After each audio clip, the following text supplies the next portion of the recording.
Do we even need a generator? What about a generator if you live off grid? Do you absolutely have to have one? The answer is no. From my experience, having a generator off grid makes it more convenient.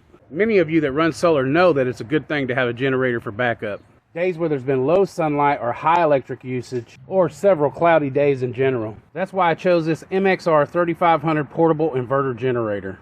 This particular generator is made by a company called Maxpeedingrods. Maxpeedingrods is a well-known company known for making pistons, turbochargers, and other high-performance parts for vehicles. This particular model, the MXR 3500, has a peak wattage of 3500 starting watts, and the rated running watts is 3000. I did do some studying on this thing before I acquired it, and today we're going to do our own thorough review on it.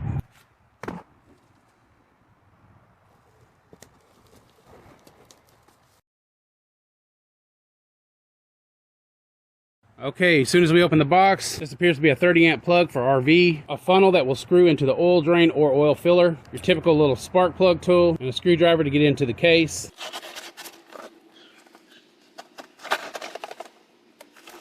This right here is the parallel cable in case you want to run two of these generators together to make 7,000 watts.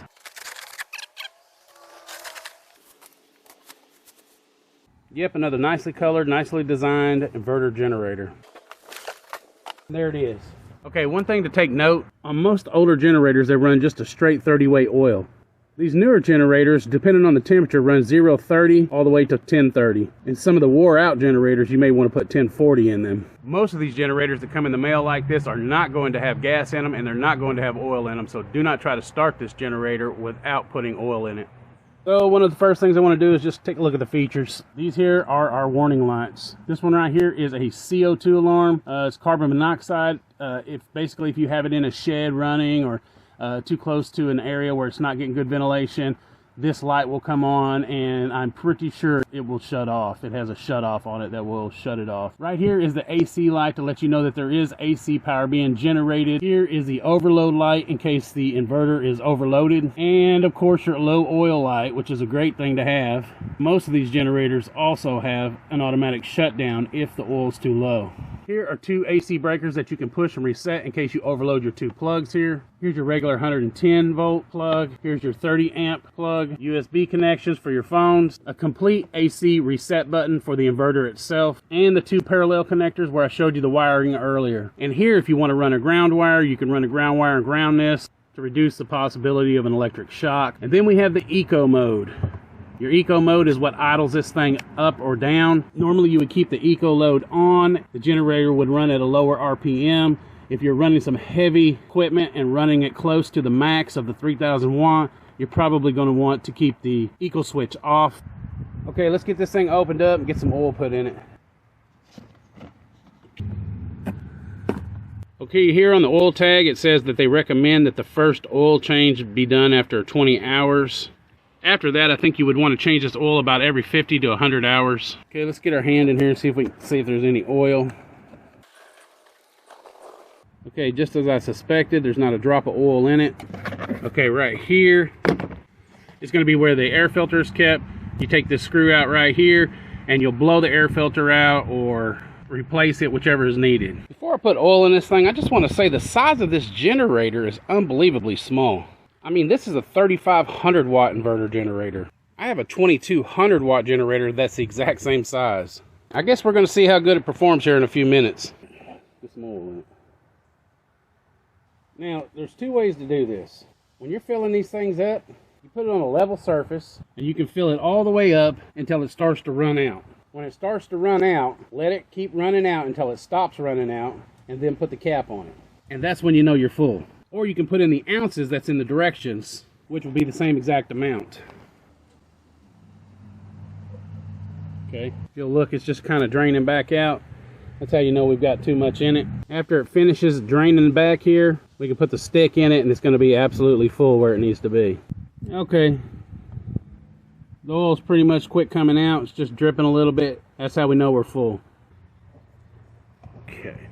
Alright, we got the oil cap back on there tight. We got a paper towel and clean up my little bit of mess here, and then we're going to put some gas in it and fire it off. Got the oil in, let's put the cover back on.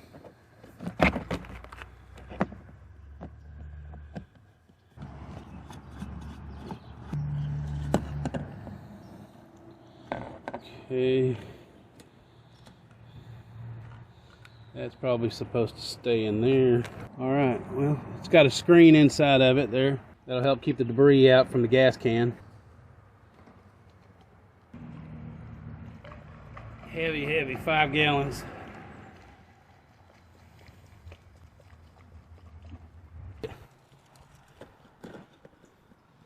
Okay, so one of the things I personally like to do whenever I go to start one of these generators that have never been run before is I like to make sure that it's turned to the off position.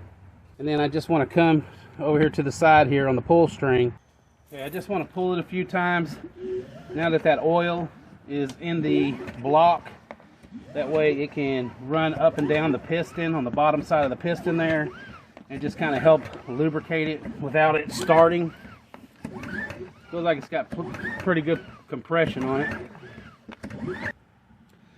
Okay, that's the run and that's the choke. What do you say, guys? First pull, second pull? In my experience, as long as everything's right on the carburetor and the generator is a good generator and it's built right, it's going to be the first pull. All right, here we go. First pull.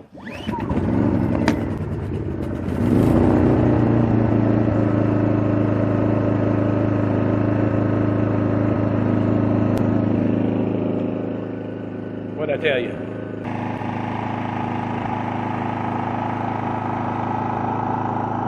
Man, I have to say this generator is really quiet, especially for a 3500 watt.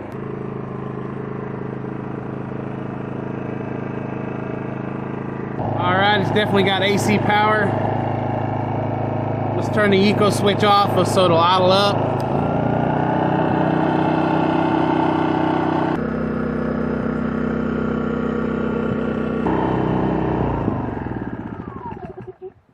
Okay, what do you think? Let's hook something to it. Make sure the inverter works good. Keep in mind, I've done some collaboration with this company, and at the end of this video, there'll be a link where there's a 10% discount. The company also informed me that Black Friday is coming up, so there'll even be more savings. Okay, we're gonna do one more test. We're gonna put a nice heavy 1500 watt load on it and see how it does. All right, let's kick this microwave on and see what it does.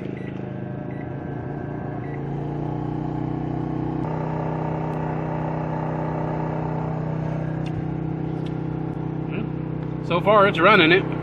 I'll tell you what, we could walk over to the generator and go ahead and hook this one up and just go ahead and pull an extra 500 watts.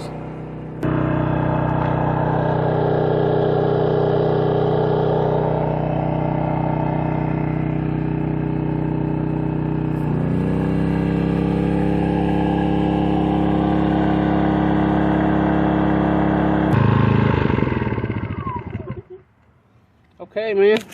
This generator did excellent overall in the testing. It is a EPA compliant generator. I own several generators and this is one that I would highly recommend.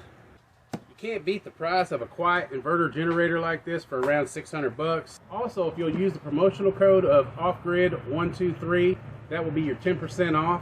So if you have any questions, leave them in the comments. Most of you know I respond to almost all the comments.